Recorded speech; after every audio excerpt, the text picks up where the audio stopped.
Il y a quelques semaines, une dame de 63 ans, Martine, est venue me voir en consultation. Elle mangeait sainement depuis des années, des fruits frais chaque matin, des légumes à chaque repas, pas d'alcool, pas de tabac, une vie exemplaire. Pourtant, ses bilans sanguins revenaient avec des anomalies répétées que son médecin traitant n'arrivait pas à expliquer. Elle me regardait, épuisée, et elle m'a dit une phrase qui m'est restée. « Je fais tout bien, docteur. Pourquoi mon corps ne suit pas ?» Ce que Martine ne savait pas, et ce que la plupart des gens ignorent complètement, c'est qu'un geste anodin, répété chaque jour depuis des décennies, introduisait silencieusement dans son organisme des substances que son corps accumulait sans pouvoir les éliminer. Un geste qu'elle faisait avec les meilleures intentions du monde. Un geste que vous faites probablement vous aussi, en ce moment même, sans vous en douter. Aujourd'hui, je vais vous révéler ce que personne ne vous a jamais vraiment expliqué sur le lavage des fruits. Pas pour vous faire peur, pas pour vous faire abandonner les fruits, au contraire, mais pour vous donner une information concrète, vérifiable et une solution si simple qu'elle tient en 2 ingrédients que vous avez presque certainement déjà dans vos placards. Une solution que la grande majorité des gens ne connaît pas et qui, appliquée chaque jour, peut faire une différence réelle sur ce que votre corps absorbe ou n'absorbe pas. Restez jusqu'à la fin parce que la partie la plus importante, celle sur les fruits que vous devez absolument traiter en priorité, arrive dans quelques minutes et je peux vous garantir que certains de ces fruits vont vous surprendre. Bonjour, je suis le docteur Laurent Mercier, nutritionniste microbiologiste avec plus de 20 ans d'expérience en médecine préventive et en toxicologie alimentaire. Au cours de ma carrière, j'ai accompagné des milliers de patients qui cherchaient à comprendre pourquoi, malgré une alimentation perçue comme saine, leur santé stagnait ou se dégradait lentement. Et dans un nombre surprenant de ces cas, la réponse se trouvait non pas dans ce qu'ils mangeaient, mais dans la façon dont ils le préparaient. Ce dont nous allons parler aujourd'hui concerne quelque chose que des chercheurs de l'Université du Massachusetts ont étudié de manière très approfondie il y a quelques années. Leurs résultats ont été repris par plusieurs institutions européennes, dont l'INSERM et l'Agence nationale de sécurité sanitaire de l'alimentation. Leurs conclusions sont sans appel. Le lavage traditionnel à l'eau du robinet ne suffit pas. Non pas parce que l'eau est mauvaise, mais parce que les substances utilisées dans l'agriculture moderne ne sont tout simplement pas conçues pour être éliminées par l'eau. Et c'est là que tout commence. Ce phénomène, nous l'appelons dans notre domaine la contamination de surface persistante. Un nom technique, certes, mais derrière ce nom se cache une réalité très simple. Ce que vous voyez sur votre fruit après l'avoir rincé ne représente pas ce qui s'y trouve encore. Laissez-moi vous expliquer cela de façon claire, sans jargon inutile. Imaginez que vous enduisez votre main avec de la colle à bois. Vous la passez sous l'eau pendant 10 secondes. Est-ce que votre main est propre? Non. La colle reste. Elle est conçue pour adhérer, pour résister à l'humidité. Eh bien, les pesticides modernes fonctionnent exactement selon le même principe. Ils ont été formulés chimiquement pour résister à la pluie, à la chaleur, à l'irrigation, pour rester actifs sur la plante le plus longtemps possible. Cette résistance à l'eau, qui est leur force dans les champs, devient un problème direct pour vous dans votre cuisine. Voilà ce qui se passe réellement quand vous passez une pomme sous le robinet. Premièrement, l'eau élimine les résidus les plus superficiels. La poussière, la terre, les particules qui ne sont pas fixées à la peau, c'est déjà utile. Mais deuxièmement, les composés lipophiles, c'est-à-dire les substances qui se lient au corps gras, restent parfaitement accrochées à la cire naturelle ou artificielle qui recouvre la peau du fruit.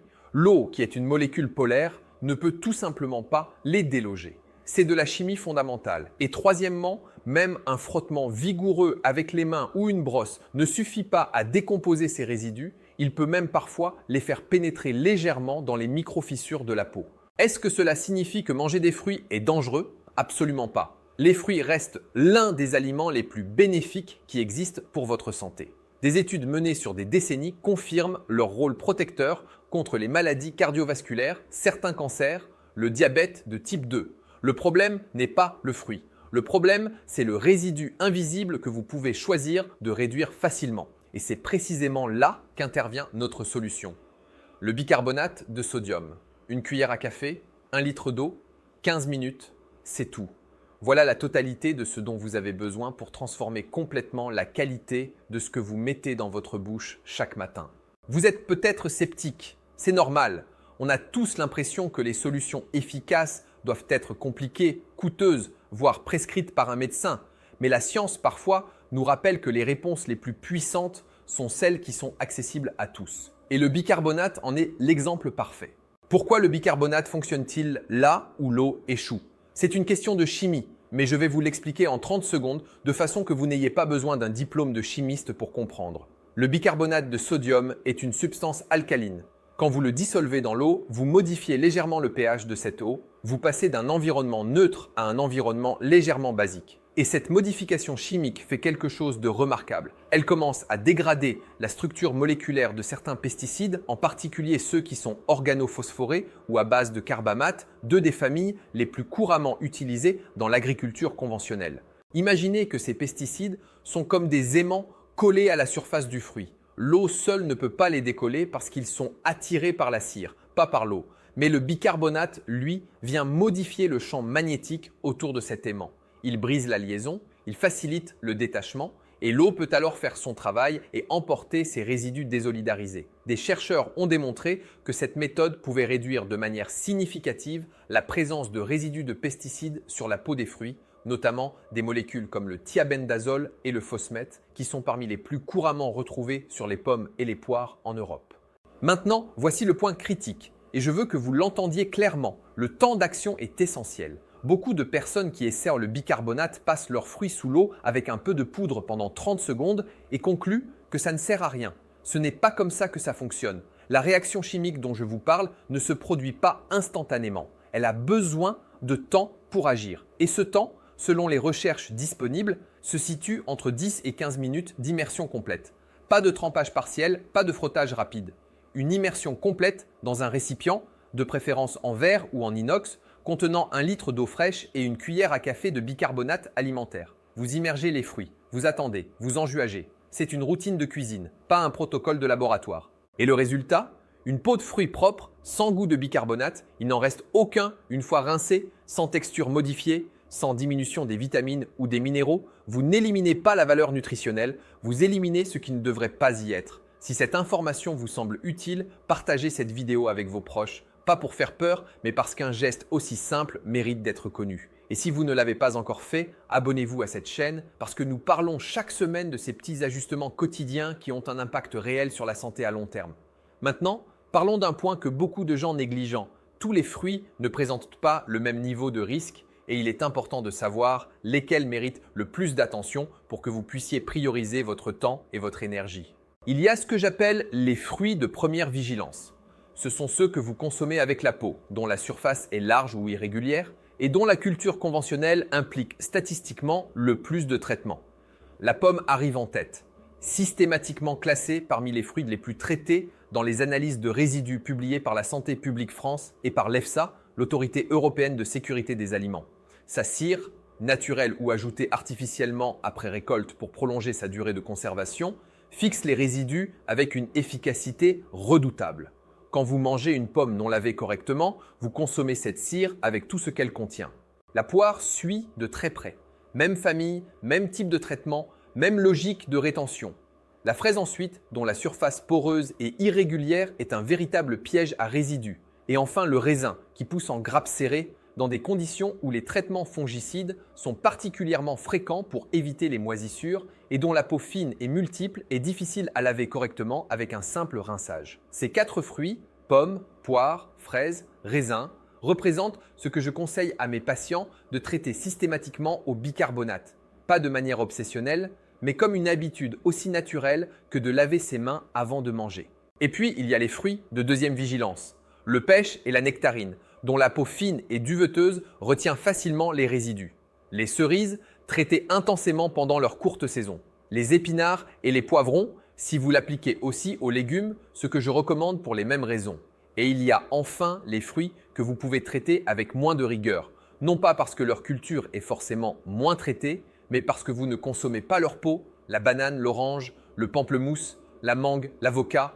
Pour ces fruits, le risque de contamination de la chair par les résidus de surface est nettement plus faible. Cela dit, et c'est un point que beaucoup ignorent, il reste recommandé de les laver avant de les éplucher parce que votre couteau traverse la peau et peut transporter des résidus vers la chair. Un geste simple qui prend 10 secondes et qui ferme une voie de contamination que l'on n'imagine pas. Permettez-moi maintenant de vous parler d'une question que mes patients me posent très régulièrement. Est-ce que le vinaigre blanc ou le jus de citron ne font pas la même chose ? C'est une croyance très répandue et je comprends d'où elle vient. Ces produits sont naturels, accessibles et ont une réputation de nettoyants. Mais voici la réalité chimique. Le vinaigre et le citron sont acides. Le pH de l'eau vinaigrée se situe autour de 3 à 4. Le bicarbonate, lui, produit un pH autour de 8 à 9. Cette différence n'est pas anodine. La grande majorité des pesticides utilisés aujourd'hui sont des molécules qui se dégradent en milieu alcalin, c'est-à-dire en présence de bicarbonate, mais qui résistent bien, voire très bien, aux milieux acides. Le vinaigre peut aider à réduire certaines bactéries de surface. Il peut être utile pour d'autres objectifs. Mais pour la dégradation spécifique des résidus de pesticides, il n'offre pas le même effet chimique que le bicarbonate. De plus, et c'est un inconvénient pratique non négligeable, le vinaigre laisse une odeur et parfois un goût sur les fruits délicats comme les fraises, surtout si le rinçage n'est pas parfaitement réalisé. Le bicarbonate, lui, est totalement neutre en goût et en odeur une fois rincé. Il ne modifie pas l'expérience gustative, ce qui en fait de loin la solution la plus équilibrée pour un usage quotidien. Laissez-moi vous parler d'un autre patient pour que vous voyez comment ce geste simple s'intègre dans une vie réelle. Robert, 68 ans, retraité de la région lyonnaise, grand consommateur de fruits, jardinier passionné, mais achetant aussi régulièrement ses fruits au supermarché. Quand je lui ai expliqué cette méthode, sa première réaction a été « Mais docteur, ça va me prendre un temps fou ». Je lui ai demandé combien de temps il passait à préparer son petit déjeuner. Il a répondu « Une dizaine de minutes environ ». Alors, je lui ai suggéré de simplement remplir un bol au moment où il allumait la cafetière, d'y mettre ses fruits avec le bicarbonate et de les laisser jusqu'à ce que son café soit prêt. 10 à 15 minutes, exactement le temps d'une tasse de café. Depuis lors, Robert m'a dit qu'il ne concevait plus de préparer ses fruits autrement. C'est cela, l'intégration intelligente d'un changement. Pas une révolution dans votre cuisine, pas une contrainte supplémentaire, juste un glissement de routine. Vous faites déjà quelque chose pendant ces 15 minutes. Vous n'avez qu'à ajouter ce geste au début et l'oublier le temps que le reste se passe. Voici maintenant le protocole complet, étape par étape, tel que je le recommande à mes patients. Vous choisissez un récipient de taille adaptée à la quantité de fruits. Un saladier en verre ou une casserole en inox sont idéaux car ils ne réagissent pas avec le bicarbonate. Évitez les récipients en plastique fin ou en aluminium pour ce type d'utilisation prolongée. Vous remplissez ce récipient avec de l'eau fraîche du robinet à température ambiante. L'eau froide convient tout à fait. L'eau chaude n'est pas recommandée car elle peut ramollir certains fruits. Vous ajoutez une cuillère à café de bicarbonate de sodium alimentaire par litre d'eau. C'est la dose efficace. En mettre davantage ne produit pas d'effet supplémentaire significatif et serait un gaspillage. En mettre moins, vous perdez en efficacité. Vous immergez les fruits complètement dans la solution. Si un fruit flotte, vous pouvez le maintenir légèrement avec un autre objet ou simplement le laisser ainsi. Mais veillez à ce que la surface maximale soit en contact avec l'eau. Vous attendez entre 10 et 15 minutes. Ne frottez pas de manière agressive. Le travail est chimique, pas mécanique. Un frottement doux en fin de trempage peut aider à évacuer les résidus désolidarisés, mais il n'est pas indispensable. Vous retirez les fruits et vous les rincez abondamment sous l'eau courante. Ce rinçage est important. Il évacue les résidus détachés par le bicarbonate et élimine les traces de bicarbonate lui-même. Un rinçage de 20 à 30 secondes suffit. Vous séchez les fruits avec un torchon propre ou vous les laissez s'égoutter. Ils sont prêts à être consommés. Pour les petits fruits comme les raisins ou les fraises, la même procédure s'applique. Vous les plongez en grappe ou en barquette directement dans la solution. Pour les baies fragiles comme les framboises ou les myrtilles, réduisez légèrement le temps de trempage à 8 à 10 minutes car leur structure est plus délicate.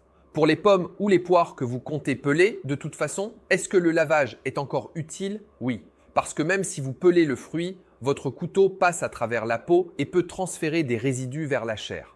Laver avant d'éplucher est toujours une bonne pratique. Une chose à laquelle je tiens à mettre un terme avant de continuer, il existe des affirmations exagérées sur ce que le bicarbonate peut faire. Certaines vidéos ou sites web laissent entendre qu'il élimine la totalité des pesticides, y compris ceux qui auraient pénétré dans la chair du fruit. Ce n'est pas vrai et il est important de le dire clairement. Le bicarbonate agit sur les résidus de surface. Son efficacité est principalement cutanée. Il ne peut pas agir sur des pesticides systémiques, c'est-à-dire ceux qui ont été absorbés par la plante elle-même pendant sa croissance et qui se retrouvent dans la chair du fruit. Pour ces composés-là, il n'existe pas de méthode de lavage efficace. La seule façon de les réduire est de choisir des fruits issus de l'agriculture biologique ou de choisir des variétés naturellement moins traitées. Mais, et c'est un mais capital, la grande majorité des résidus de pesticides se concentrent justement à la surface et dans la cire de la peau. C'est là que l'impact du lavage est le plus important. Et c'est là que le bicarbonate fait une différence mesurable. Ne laissez pas le mieux être l'ennemi du bien. Vous ne pouvez peut-être pas tout éliminer, mais vous pouvez éliminer une part significative et dans le contexte d'une alimentation quotidienne, c'est ce qui compte. Voici ce que me dit régulièrement une autre de mes patientes, Sylvie. 61 ans, institutrice à la retraite, qui a adopté cette méthode il y a maintenant 1 an et demi. Elle me dit « Ce qui m'a convaincu, ce n'est pas de voir une différence immédiate dans mon corps, c'est de comprendre que la santé se construit au quotidien par accumulation. Chaque jour, je réduis un peu ce que mon corps doit gérer. Et sur 1 an, sur 5 ans, sur 10 ans, ça s'additionne. » Sylvie a parfaitement compris quelque chose que la médecine préventive enseigne depuis longtemps, l'effet cumulatif. Ce n'est pas une pomme mal lavée qui va déclencher une maladie. C'est l'exposition répétée, quotidienne sur des années à de petites quantités de substances que le corps absorbe, stocke progressivement dans les tissus adipeux et doit traiter en permanence à un coût énergétique et organique qui n'est pas neutre. Le foie, les reins, le système immunitaire, la flore intestinale, tous ces systèmes travaillent en permanence à filtrer et neutraliser ce que vous ingérez. Réduire la charge toxique quotidienne, même modestement, c'est leur permettre de fonctionner avec moins de pression. C'est libérer des ressources pour d'autres fonctions essentielles. C'est au fond ce que signifie prendre soin de soi intelligemment. Je voudrais maintenant aborder un point qui est souvent source de confusion, la différence entre les fruits biologiques et les fruits conventionnels dans ce contexte. Est-ce que le lavage au bicarbonate est encore utile pour les fruits biologiques? La réponse est oui, mais pour des raisons différentes. Les fruits issus de l'agriculture biologique ne sont pas traités avec des pesticides de synthèse, mais ils peuvent l'être avec des pesticides dits naturels qui sont autorisés en agriculture biologique. Certains de ces composés, comme le sulfate de cuivre, ne sont pas sans impact sur la santé à long terme. De plus, les fruits biologiques ne sont pas exempts de contamination par la poussière, les micro-organismes de surface, les traces de traitement d'autres parcelles voisines. Le lavage reste donc une bonne pratique, même pour les fruits bio. Il n'est peut-être pas aussi critique que pour les fruits conventionnels, mais il n'est pas inutile. Ce que je recommande à mes patients qui peuvent se permettre l'achat de fruits biologiques pour certaines catégories, et en particulier pour les fruits de première vigilance que j'ai mentionnés tout à l'heure, c'est de faire cette transition prioritairement sur les pommes, les fraises et les raisins, qui sont les plus traités dans l'agriculture conventionnelle. Et pour les autres fruits, d'appliquer le lavage au bicarbonate. Une stratégie combinée adaptée aux réalités économiques de chacun.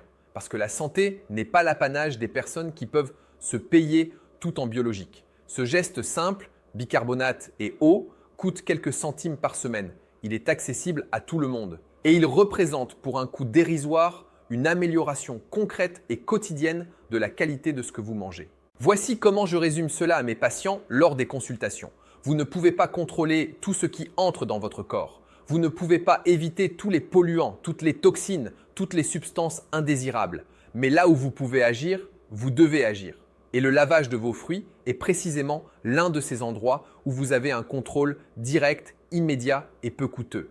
C'est une des rares choses où l'action et le bénéfice sont directement liés, sans intermédiaire. Avant de terminer, voici quelques questions que l'on me pose fréquemment et que vous vous posez peut-être en ce moment.